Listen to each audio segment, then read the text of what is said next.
Greetings. My name is Ben D. Dominichez. I'm an associate professor of political science in the International Studies Department at the Catholic University of Korea. And this is a 20-minute or so video presentation of my poster, virtual poster, which I will show here in a bit. The title of the presentation is Hostility of the World Metropole, American National Identity-Based Populism versus Cosmopolitan Global Integration Responses to 21st Century Global Crises. And that's a lot of words and a little bit more illustrative might be a more useful name for the file, which I'm going to present here. I'm going to show on the share screen is Explaining COVID-19 Pandemic US Anti-Lockdown Protests. So so let me show the file that I want to share, and here is the poster. So we start off by highlighting how the focus of the presentation is that the immigrant state with historical legacies of enslavement has a foundation on the basis of de facto casteism. So, the American state was founded in the colonial period, obviously with enslavement as a powerful institution, and beginning about the same time that the first Puritans arrived from England. And of course, later in the 19th and 20th centuries, slavery would be abolished formally and to be replaced with institutionalized segregation, marginalization, which we call Jim Crow, and that would be formally attacked in the 1950s and 60s. But the institutional legacy of slavery as a foundation for the present day state still continues to exist and still manifests itself. For example, in the overwhelmingly white anti-lockdown protests against the COVID-19 lockdown orders, shelter-in-place orders imposed by public health officials. So I put the study within a broader context of the rise of reactionary nationalist populism globally, particularly in Europe and in the Western Hemisphere states, portrayed as a reaction to globalization and diversification of the value system within society. So I don't forget to discuss it. Of course, here you see a presentation of basic outlines of the theoretical framework I'm using to discuss values and norms and change in society. So everybody's heard of Abraham Maslow's hierarchy of needs, and this highlights how individuals or groups, communities, focus on satisfying basic needs, and once those basic needs are considered to be taken for granted, you don't worry about them anymore. Then an actor shows a concern with other needs or drives, and safety, of course, physical survival is a most basic need. Once that's taken for granted, then people tend to focus on stability and security in their lives, and having those needs satisfied, not having to worry about where I'm going to sleep tonight, having a home, for example. And once those security needs are satisfied, then we show a preoccupation. Notice I say show through behavior with our emotional relationships and emotional gratification. And once we have a stable support network of emotional relationships, we focus more, we tend to shift through, display more focus with other needs, self-esteem needs, through, for example, being successful in our careers, acquiring wealth and prosperity. And then once we've shown and demonstrated to ourselves what we are through our interaction within society and satisfying these needs, we then move beyond societal constraints and concerns and focus on our own uniqueness and our own personal individual development that according to our own standards. And with these needs, we see behavior patterns that manifest themselves with them using Carl Jung's typology of behavioral trait clusters: loyalty, tends to associate with these needs: compassion, compulsion, career, aggression, and empathy as a behavior pattern that it manifests itself with liberalism. So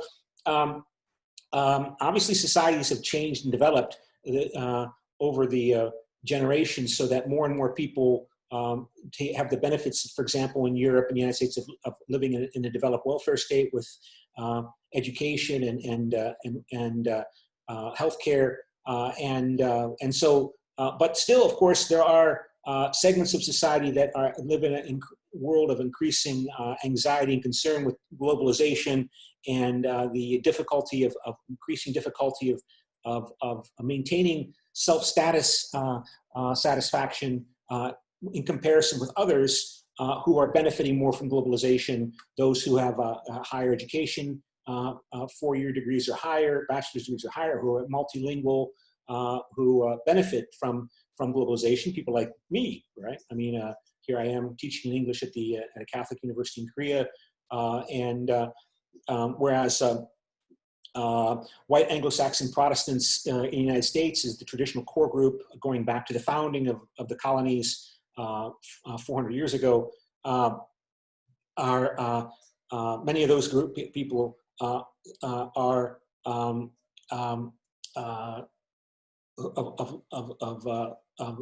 lower socioeconomic status and or other threats are still seeing their status being challenged as America continues to diversify and globalize with not only immigration, but also the integration of traditionally marginalized communities, African Americans, and the changing of the nature of the American state, and reacting to that, and so nationalism tends to associate with the satisfaction of these needs as a manifestation, a compensatory phenomenon to try to satisfy these needs in terms of social status as well. This is from Trompenaars and Hampton Turner textbook, Riding the Waves of Culture, just to give an overview of how I am conceptualizing values versus norms, attitudes, Trompenaars summarized it. Norms are shared orientations of what we define as what we should do. Ethics, morality, those change over time. Values are what we like to do.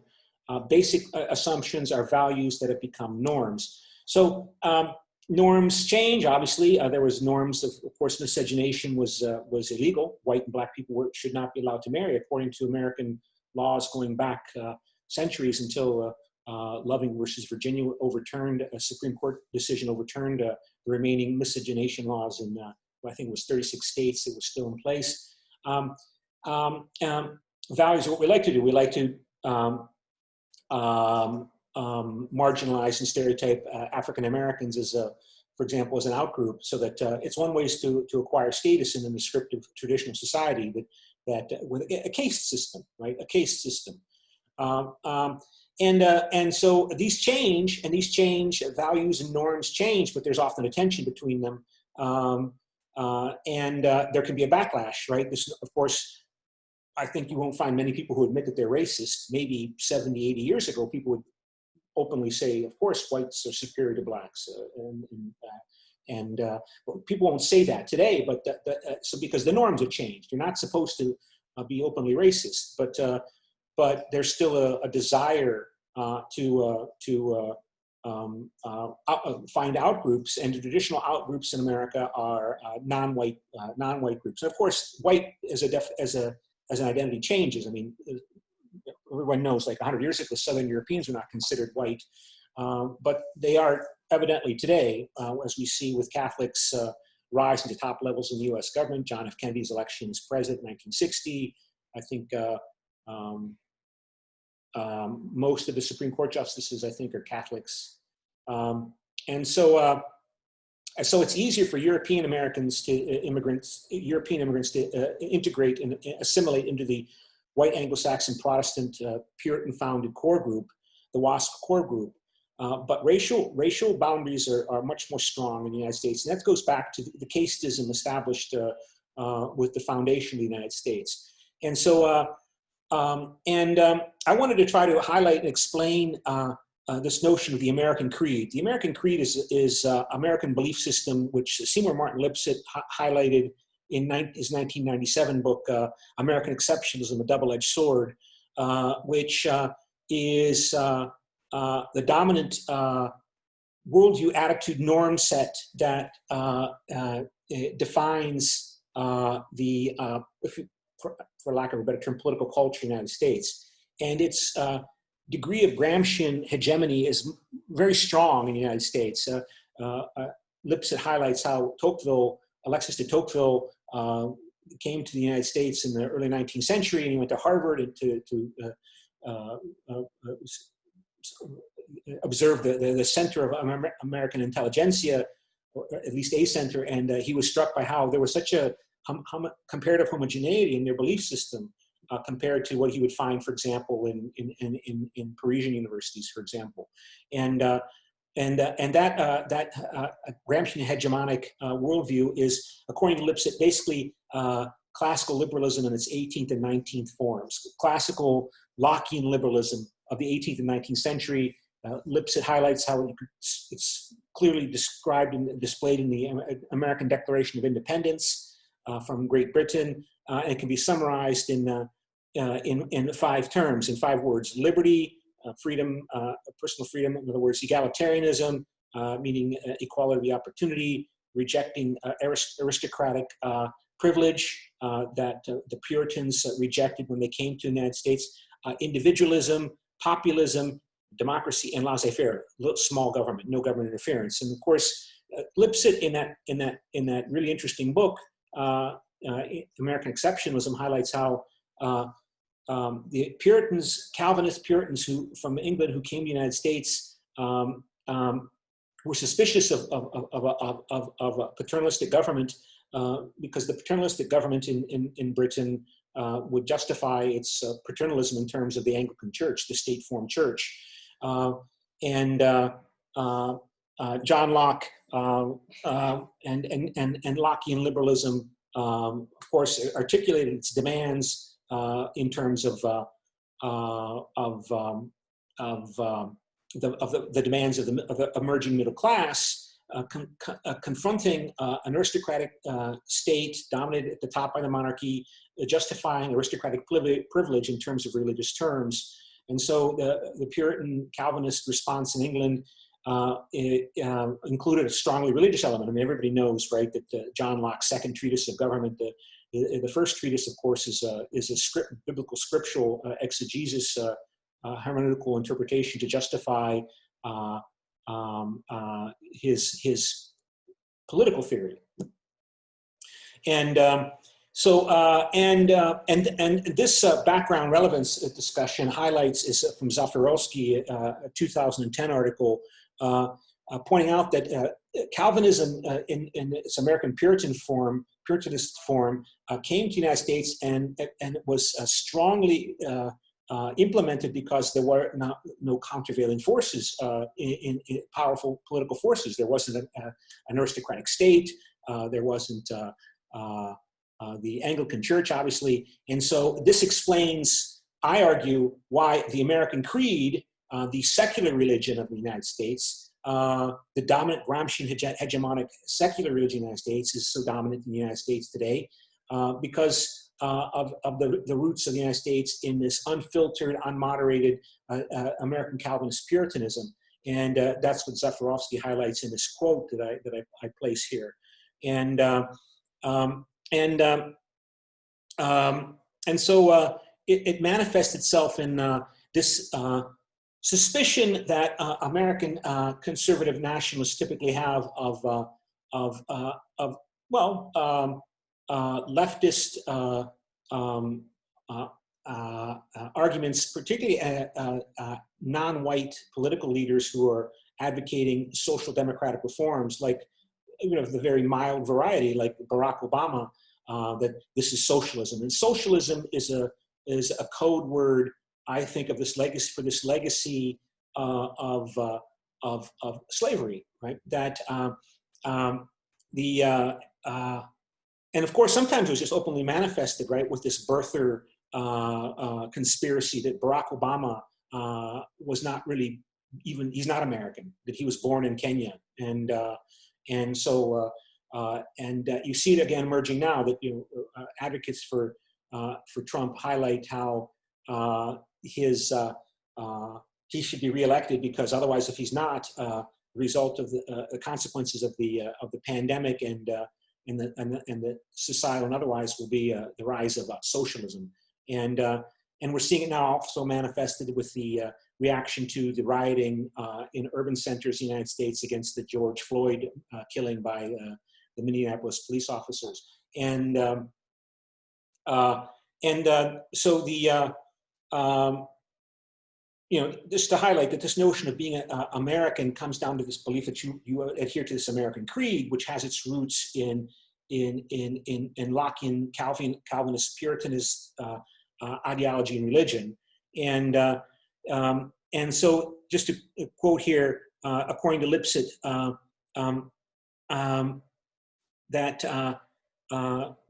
wanted to highlight how Jamel Bowie, in an editorial in the New York Times a few weeks ago, highlighted how, noted that the near totally white makeup of vociferous anti-lockdown protesters demanding the reopening of American businesses amid the COVID-19 pandemic. And he references an article in the Harvard Law Review by Harris from 1993, noting that while the pandemic's biological and socioeconomic casualties have been disproportionate people of color, Black and brown people, why the hostility to the lockdown is overwhelmingly white. And he says he traces back to the legacy of slavery, in which whiteness was the characteristic, the attribute, the property of free human beings. And so opposing the government tyranny for this lockdown opposes their freedom, right? To be white was to have control over oneself and one's labor. It was to be autonomous and subject to no one's will but one's own. And 18th and 19th century classical liberalism came to constitute what Lipset labels the American creed. The rejection of it includes authoritarian ostracism of those rejecting as being un-American. The nation's ideology can be described, and of course, it's something that's un-American, it's verging on treason. And treason, of course, can be subject to the most severe penalties. The nation's ideology can be described in 5 words: liberty, egalitarianism, individualism, populism, and laissez-faire, with the foundations of American Protestant sectarianism and its various forms emerging along with migration after the Puritans from Europe and the various Christian sects that arrived. The revolutionary ideology, which became the American creed, is liberalism in its 18th and 19th century meanings, is distinct from conservative Toryism, statist communitarianism, mercantilism, and noblesse oblige, dominant and monarchical state-church form cultures. In Europe, nationalism is related to community, and thus one cannot become un-English or un-Swedish. Being an American, however, is an ideological commitment. It is not a matter of birth. Those who reject American values are un-American. And of course, Lipset highlights that communitarian collectivist values are stronger amongst African Americans because of the history of racism and their exclusion as a group. And that leads to my conclusion here. African Americans, because of their collective experiences as systemic victims of exclusion, are prone to be stereotyped as under suspicion of being un-American. And of course, we saw that just blatantly in the birther conspiracy about Barack Obama. What observers today label civil and political human rights that derive from classical liberalism did not apply to African Americans. The situation of African Americans has been qualitatively different from that of any other racial or ethnic minority in the United States. African Americans did not come willingly to this country seeking reprieve from poverty or discrimination. They were rather forced into the status of an underclass facing racism from the start. Being defined either de jure or de facto as a case for most of their history, Blacks, like European workers, are much more likely than whites to respond to group-related rather than individually related values. They are thus the great exception to the American creed, to American ideological exceptionalism. And that's the point that Lipset is highlighting in his book, that you have much more developed welfare states in Western Europe because of this tradition of noblesse oblige, of